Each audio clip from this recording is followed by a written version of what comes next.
नमस्कार दोस्तों, मैं हूं जितेंद्र यादव और आप देख रहे हैं जेके एजुकेशन जंक्शन। तो गाइस, आज का वीडियो बहुत इंपॉर्टेंट होने वाला है क्योंकि आज के वीडियो में हम बात करने वाले हैं एसिड बेस बैलेंस के बारे में।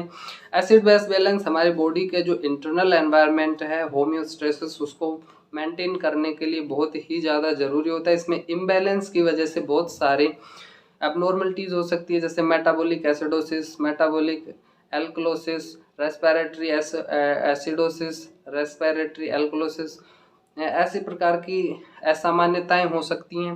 तो क्या होती हैं ये सब और इनसे जुड़ी तमाम पहलुओं के बारे में इस वीडियो में हम डिस्कस करने वाले हैं। वीडियो बहुत ज़्यादा इंपॉर्टेंट होने वाला है। आगामी आने वाली जितनी भी भर्तियां हैं, चाहे वो ईएसआई से हो, राजस्थान सीएचओ भर्ती हो, तो तमाम नर्सिंग भर्तियों से रिलेटेड जो जितने भी क्वेश्चन जो एग्जाम में आ सकते हैं, उनके लिए ये वीडियो बहुत इंपॉर्टेंट होने वाला है। वीडियो को एंड तक जरूर देखिएगा। तो बिना कोई देरी करते हुए चलिए वीडियो शुरू करते हैं। तो चलिए बात करते हैं एसिड बेस बैलेंस के बारे में। सबसे पहले इसका इंट्रोडक्शन देखते हैं। इंट्रोडक्शन होता है कि बॉडी में जो होम्योस्टेसिस है, होम्योस्टेसिस का मतलब होता है बॉडी का जो इंटरनल एनवायरनमेंट है या इंटरनल जो एटमॉस्फेयर है, उसके लिए एसिड बेस बैलेंस बहुत ही ज़्यादा इम्पोर्टेंट है। और बॉडी की लगभग जितनी भी फिजियोलॉजिकल एक्टिविटीज़ हैं वो सभी एसिड बेस बैलेंस के स्टेटस के ऊपर डिपेंड करती हैं। अब इसमें दो चीज़ें आई हैं, एसिड और बेस। आखिर ये एसिड और बेस होता क्या है, तो चलिए देखते हैं। सबसे पहले आता है एसिड। तो एसिड वो होता है जिसके अंदर हाइड्रोजन आयन होता है, यानी एसिड जो होता है उसके अंदर हाइड्रोजन आयन पाया जाता है। और एसिड जो होता है वो हाइड्रोजन आयन को डोनेट करता है, यानी एक प्रोटॉन डोनर होता है। तीसरी बात, एसिड जो होता है उसकी पीएच हमेशा 7 से कम होती है, यानी लेस देन 7 होती है। चौथी बात, एसिड हमेशा स्वाद में खट्टे होते हैं। अगर इसके एग्जाम्पल की बात करें, HCl हाइड्रोक्लोरिक एसिड जो हमारे स्टोमक में प्रोड्यूस होता है। अगर हम देखें, अंगूर है, सेब है, या फिर जितने भी सिट्रस फ्रूट हैं, जैसे नींबू है, नींबू में सिट्रिक एसिड पाया जाता है, सेब में मैलिक एसिड पाया जाता है। तो इस प्रकार से ये सारे स्वाद में खट्टे होते हैं। एसिड हमेशा स्वाद में खट्टा होता है। चलिए आगे बात करते हैं कि बेस क्या होता है। अगर हम बेस की बात करें तो बेस के अंदर हाइड्रोक्साइड आयन होता है, यानी OH माइनस आयन होता है। दूसरी बात, बेस वे होते हैं जो हाइड्रोजन आयन को ग्रहण करते हैं, अर्थात प्रोटॉन एक्सेप्टर होते हैं। तीसरी बात, बेस जो होता है उसकी पीएच हमेशा 7 से अधिक होती है, यानी जो एसिड होता है उसकी पीएच 7 से कम होती है, और जो बेस होता है उसकी पीएच हमेशा 7 से अधिक होगी, यानी मोर देन 7। चौथी अगर हम बात करें कि बेस जो होते हैं अर्थात क्षार जो होते हैं वो स्वाद में कड़वे होते हैं, ठीक है। इसके एग्जाम्पल की बात करें, NaOH यानी सोडियम हाइड्रोक्साइड एक प्रकार का बेस है। अब आगे बढ़ते हैं। एसिड बेस को हमने जाना, अब हम बात करते हैं कि ये पीएच क्या होता है। पीएच का मतलब पावर या पोटेंशियल ऑफ हाइड्रोजन, यानी कि किसी भी सॉल्यूशन के अंदर हाइड्रोजन आयन की कितनी पावर है या कितना पोटेंशियल है, वही उसकी क्या होती है, पीएच होती है। अब एक स्केल की खोज हुई, यानी कि पीएच को मापें किसमें, तो पीएच को नापने का एक स्केल होता है जिसका इन्वेंशन किया डॉक्टर सोरेनसन ने, ठीक है। मोस्ट इम्पोर्टेंट है कि पीएच स्केल की खोज किसने की, डॉक्टर सोरेनसन। अब कोई विलियन एसिडिक है या अल्कलाइन है, इसका कैसे पता चलेगा, तो उसके लिए सबसे पहले देखेंगे कि एसिडिक, अगर पीएच स्केल में पीएच 7 से कम हो रही है तो इसका मतलब है हाइड्रोजन की कॉन्सेंट्रेशन बढ़ रही है, ठीक है। और अगर कोई विलियन जो है या सॉल्यूशन जो है उसकी पीएच स्केल के अंदर 7 से ज़्यादा अगर बढ़ रही है तो इसका मतलब हाइड्रोजन की कॉन्सेंट्रेशन घट रही है। तो इसके अंदर उल्टा होता है, अगर पीएच बढ़ रही है, पीएच बढ़ने का मतलब क्या है कि हाइड्रोजन की जो कॉन्सेंट्रेशन है या उसकी जो पावर है वो घट रही है। और अगर पीएच घट रही है तो इसका मतलब हाइड्रोजन की कॉन्सेंट्रेशन बढ़ रही है। तो ये आप अभी इसको और अच्छे से समझेंगे। देखो पीएच जो होता है वो हमेशा प्रोपोर्शनल टू 1/H, यानी देख पा रहे होंगे हाइड्रोजन आयन की अगर सांद्रता बढ़ेगी तो इसका मतलब पीएच घटेगी, और अगर पीएच बढ़ेगी तो हाइड्रोजन आयन की सांद्रता घटेगी। ठीक है, इस चीज़ को आप ध्यान रखेंगे। उसके बाद में अगली चीज है, ये देखिए आप, ये है पीएच स्केल। ठीक है, ये क्या है? PH scale. इसके अंदर 0 से लेके और 14 तक आपको नंबर दिए हुए हैं। ये जो 7 आप देख पा रहे होंगे बीच के अंदर, अगर किसी सॉल्यूशन की जो पीएच है वो 7 है, इसका मतलब वो न्यूट्रल है, ना ही वो एसिडिक है और ना ही वो बेस है। ठीक है, अगर इस 7 से इधर की तरफ अगर हम जाते हैं, 7 के बाद 6 5 4 3 2 1, इसका मतलब वो एसिड जो है उतना ही स्ट्रोंग होता जा रहा है, यानी कि उसकी जो सांद्रता या कॉन्सेंट्रेशन है वो बढ़ती जा रही है। उसके अलावा कोई बेस कितना ज़्यादा स्ट्रोंग होगा, इसका मतलब यहाँ पे देख पा रहे होंगे 8 9 10 11 14, यानी इधर की तरफ अगर हम जाएंगे राइट साइड की तरफ, तो वो बेस जो है उतना ही ज़्यादा पावरफुल होगा, यानी कि वो सॉल्यूशन कैसा होता जाएगा, ज़्यादा बेसिक होता जाएगा। ठीक है, आई थिंक ये चीज़ समझ में आई होगी। आगे है एसिड। अब मेन मुद्दे की बात पे आते हैं कि एसिड बेस बैलेंस जो होता है हमारी बॉडी में वो 3 चीज़ों के द्वारा होता है। 3 मैकेनिज्म जो है वो हमारी बॉडी के अंदर होती हैं और उन्हीं के द्वारा हमारा एसिड बेस बैलेंस जो होता है वो मेंटेन किया जाता है। अच्छा, सबसे पहले आता है chemical regulation, second one is the physiological regulation and third one is potassium exchange. ठीक है, पहला क्या है? Chemical regulation, second one is physiological regulation, third one is the potassium exchange. इन तीनों के द्वारा हमारी बॉडी में एसिड बेस बैलेंस का रेगुलेशन किया जाता है। ठीक है, तो सबसे पहले हम पता लगाते हैं कि केमिकल रेगुलेशन क्या होता है। तो केमिकल रेगुलेशन जो होता है ये बफर के द्वारा किए जाने वाला एक इमीडिएट रेगुलेशन है जो एसिड बेस इम्बैलेंस को कुछ ही सेकंड में मेंटेन कर देता है। यानी सबसे पहला जो होता है केमिकल के द्वारा हमारी बॉडी के अंदर जो रेगुलेशन या जो एसिड बेस बैलेंस को मेंटेन किया जाता है वो किया जाता है बफर के द्वारा। सबसे पहला आता है बफर, ब्लड बफर सिस्टम। अब आप सोच रहे होंगे ये बफर क्या होता है, तो बफर की बात कर लेते हैं। बफर एक ऐसा सब्सटेंस होता है जो एसिड बेस बैलेंस को मेंटेन करने के लिए हाइड्रोजन को एब्जॉर्ब और रिलीज कर सकता है। बफर एक ऐसा सब्सटेंस होता है जब हाइड्रोजन आयन की सांद्रता बढ़ रही होती है तो उसको एब्जॉर्ब करके उसकी सांद्रता को कम कर देता है, और जब एक्सटर्नल एनवायरनमेंट में क्या हो रहा होता है, ब्लड के अंदर जब हाइड्रोजन आयन की सांद्रता कम हो गई, यानी कि ब्लड कैसा हो गया, ज़्यादा बेसिक हो गया, तो हाइड्रोजन आयन रिलीज कर सकता है। ये इसकी खासियत होती है बफर की। ठीक है, उसके बाद में अगला दूसरा अगर पार्ट हम देखें वो है बॉडी फ्लूइड है 4 टाइप ऑफ बफर सिस्टम। हमारी जो बॉडी है उसके अंदर 4 टाइप के बफर सिस्टम पाए जाते हैं। पहला है कार्बोनिक एसिड और bicarbonate, second one is the phosphate buffer, third plasma protein albumin और चौथा हीमोग्लोबिन। इन चारों के द्वारा बफर सिस्टम के अंदर आते हैं। 4 प्रकार के होते हैं, पहला कार्बोनिक एसिड और bicarbonate, second one is the phosphate buffer, third one is the plasma protein albumin and fourth one haemoglobin.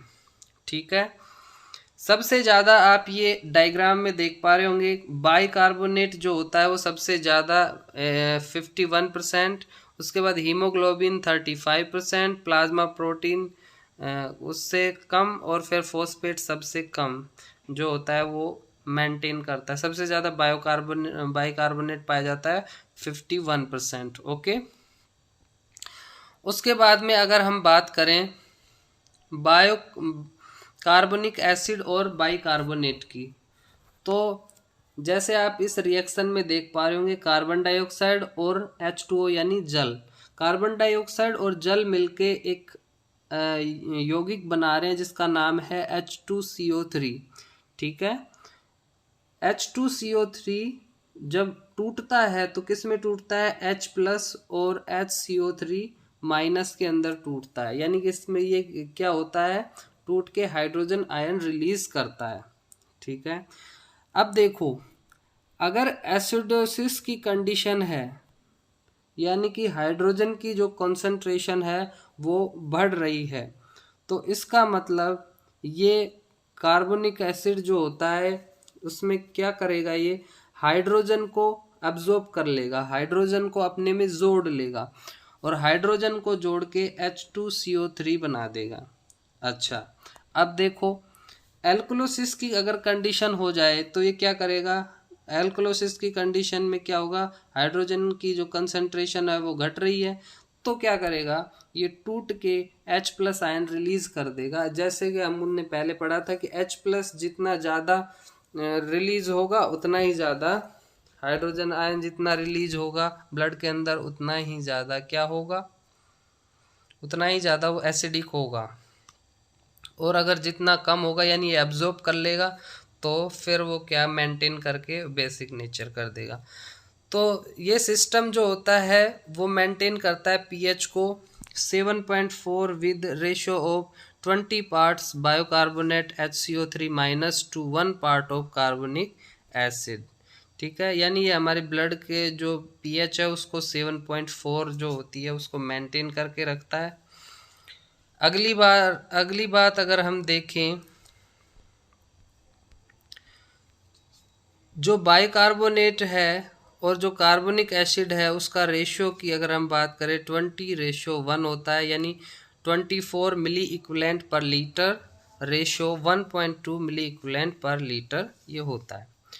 उसके बाद में हमारे लंग्स भी क्या करते हैं, कार्बोनिक एसिड की कंसंट्रेशन को कंट्रोल करते हैं, किसके द्वारा, CO2 एक्सक्रिएशन के द्वारा, यानी CO2 को बाहर निकाल के क्या करते हैं, कार्बोनिक जो एसिड है उसकी जो कॉन्सेंट्रेशन है उसको क्या करते हैं, कंट्रोल करते हैं हमारे लंग्स जो होते हैं वो एक्सक्रिएट करते हैं यानी निकालते हैं 13,000 से 30,000 milliequivalent per day volatile acid जो होता है in form of carbonic acid. एक वोलेटाइल एसिड जो होता है उसको कार्बोनिक एसिड में रिलीज करके और CO2 के रूप में इसको बाहर निकाल देता है लंग्स। उसके बाद में अगर हम बात करें किडनी की, तो किडनी जो होता है वो बाइकार्बोनेट की कॉन्सेंट्रेशन को कंट्रोल करती है। किडनी बाइकार्बोनेट की कॉन्सेंट्रेशन को कंट्रोल करती है। किडनी जो होती है वो 50 milliequivalent per day non volatile acid का क्या करती है, एक्सक्रिएट करती है यानी बाहर निकालती है। आगे हम बात करें, इसमें देख पा रहे होंगे जो लंग्स होते हैं वो कार्बनिक एसिड को बाहर निकालते हैं, किडनी जो होती है वो बाइकार्बोनेट को कंट्रोल करती हैं। इस प्रकार से क्या करते हैं, लंग्स और किडनीज आपस में कोऑर्डिनेट करके एसिड बेस बैलेंस को मेंटेन करके रखती हैं। यहाँ तक बात समझ में आई होगी। दूसरी अगर हम बात देखें कि हमारी बॉडी के अंदर पाया जाता है phosphate buffer system. Phosphate buffer system यह सेल व बॉडी फ्लूइड में उपस्थित रहता है। यह मुख्यतः किडनी में एक्टिवेट होता है। फॉस्फेट बफर सिस्टम कहाँ पे एक्टिवेट होता है, किडनी के अंदर एक्टिवेट होता है। सबसे पहले एसिडोसिस की कंडीशन देखें। एसिडोसिस में क्या होता है, हाइड्रोजन आयन क्या होता है, उसकी कॉन्सेंट्रेशन बढ़ती है। अब देखो H+ और HPO4 2- जुड़ के क्या बनाते हैं, H2PO4- यानी हाइड्रोजन फॉस्फेट बनाते हैं।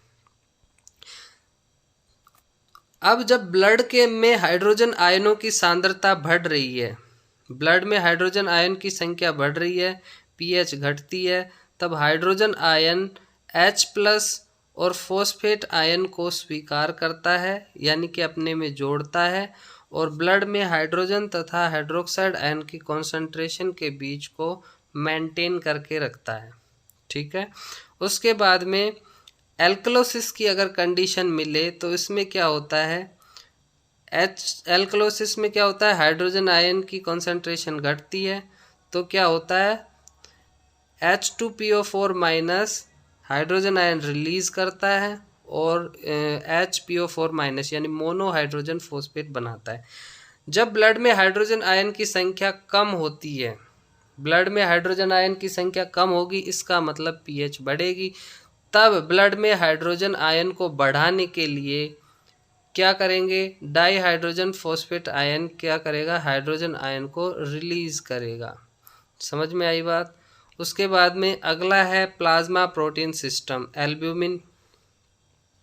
एल्ब्यूमिन हमारे शरीर में या हमारे ब्लड के अंदर एक प्रोटीन पाई जाती है जिसका काम है BCOP, यानी ब्लड क्लोइडल ऑस्मोटिक प्रेशर को मेंटेन करके रखती है, और जो हमारे आर्टरीज और वेसल्स होती हैं उसमें से वाटर के लॉस को ये रोकती है ताकि एडिमा नहीं हो पाए। तो इसके अंदर क्या होता है, प्लाज्मा प्रोटीन में हाइड्रोजन आयन को अट्रैक्ट और रिलीज करने की एबिलिटी पाई जाती है।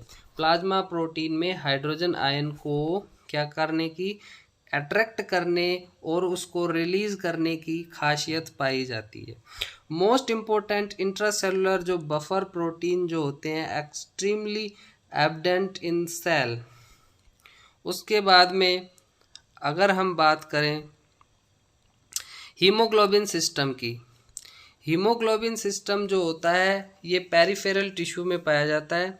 CO2 यानी कार्बन डाइऑक्साइड ये आरबीसी में डिफ्यूज होके क्या बनाती है, कार्बोनिक एसिड बनाती है। कार्बोनिक एसिड यह H+ तथा बाइकार्बोनेट में टूट जाता है, हाइड्रोजन हीमोग्लोबिन के साथ जुड़ जाता है, वह क्या बनाता है, बाइकार्बोनेट आयन के साथ आपस में एक्सचेंज होते हैं। इसको क्लोराइड शिफ्ट या हैमबर्गर न्यूमोनिमा के नाम से जाना जाता है, हैमबर्गर फिनोमिना के नाम से जाना जाता है। उसके बाद में इसमें डायग्राम में अपन देखें, यहाँ पे देखिए CO2 जो होती है वो रिलीज होके CO2 और H2 आपस में मिलके H2CO3 बना रहे हैं। उसके बाद में ये रिलीज होके H+ और हीमोग्लोबिन और HCO3- ये रिलीज करते हैं। उसके बाद में अगला है reverse chloride shift take place. यह हीमोग्लोबिन CO2 की जगह ऑक्सीजन से जुड़ता है तथा क्या करता है, CO2 को रिलीज करता है, क्लोराइड शिफ्ट बोलते हैं इसको। उसके बाद में होता क्या है, इसमें ब्लड में ऑक्सीजन लेवल के रेस्पॉन्स में क्लोराइड कोशिका से अंदर और बाहर की ओर जाते हैं, यानी ऑक्सीजन लेवल का जो रेस्पॉन्स होता है उसको मेंटेन करने के लिए जो Cl- आयन है वो या तो अंदर जाएगा या फिर बाहर जाएगा, क्योंकि एक आरबीसी में जितने क्लोराइड आयन अंदर जाते हैं उतने ही बायोकार्बोनेट आयन आरबीसी से बाहर चले जाते हैं, और जितने बायोकार्बोनेट आयन आरबीसी के अंदर आते हैं क्लोराइड आयन उतने ही क्लोराइड आयन क्या करते हैं, आरबीसी से बाहर चले जाते हैं, इसको बोलते हैं क्लोराइड शिफ्ट। उसके बाद में आगे देखें, ये तो था केमिकल रेगुलेशन। दूसरा फिजियोलॉजिकल रेगुलेशन के द्वारा पीएच कैसे मेंटेन होती है, इसकी अगर हम बात करें तो सबसे पहले आता है रेस्पिरेटरी मैकेनिज्म यानी लंग्स। लंग्स कुछ ही मिनटों में, it's take few minutes to balance, यानी कुछ ही मिनटों के अंदर एसिड बेस बैलेंस को मेंटेन कर देते हैं। एसिडोसिस की कंडीशन में रेस्पिरेटरी रेट यानी कि जो श्वसन दर है और श्वसन की जो गहराई है वो बढ़ जाती है। और एल्कलोसिस की कंडीशन में रेस्पिरेटरी रेट और डेप्थ क्या होते हैं, घट जाता है। मोस्ट इम्पोर्टेंट है। उसके बाद में अगले अगर हम बात करें रीनल मैकेनिज्म यानी किडनी के द्वारा कैसे मेंटेन होता है acid base balance. It take few hours to several days to balance. इसके अंदर क्या होता है, ये कुछ घंटों से लेके कुछ दिनों तक बैलेंस करने में इसमें टाइम लगता है। एसिडोसिस की कंडीशन में क्या होता है, pH is decrease and excess hydrogen ion secreted into tubule. इसमें क्या होता है, पीएच घटती है और जो ज़्यादा एक्सेस जो हाइड्रोजन आयन होते हैं वो क्या, इसमें जो ट्यूबुल्स होती हैं उसके अंदर सीक्रेटेड कर दिए जाते हैं। एंड कंबाइन विद बफर, वो बफर के साथ मिलते हैं। और रिक्रिएशन इन यूरिन, यूरिन के अंदर रिक्रिएट हो जाते हैं।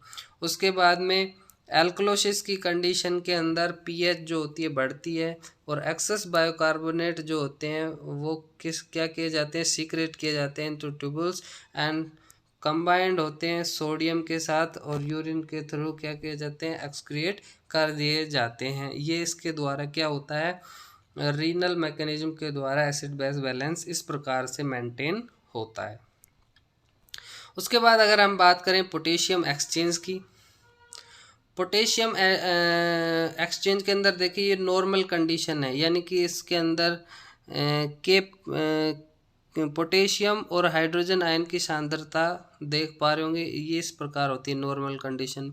एसिडोसिस की कंडीशन में क्या होता है, हाइपर कैलेमिया की कंडीशन हो जाती है और एल्कलोसिस की कंडीशन में हाइपोकैलेमिया की कंडीशन हो जाती है। हाइपर कैलेमिया इन पोटेशियम की अधिकता हो जाती है और हाइपोकैलेमिया यानी ब्लड के अंदर किसकी अधिकता हो जाना, पोटेशियम की अधिकता हो जाना। और हाइपोकैलेमिया ब्लड के अंदर पोटेशियम की कमी हो जाना, यानी कि सेल के अंदर ज़्यादा से ज़्यादा इकट्ठा हो जाएंगे तो बाहर जो एक्स्ट्रा सेलुलर फ्लूइड है उसमें पोटेशियम की कमी हो जाती है।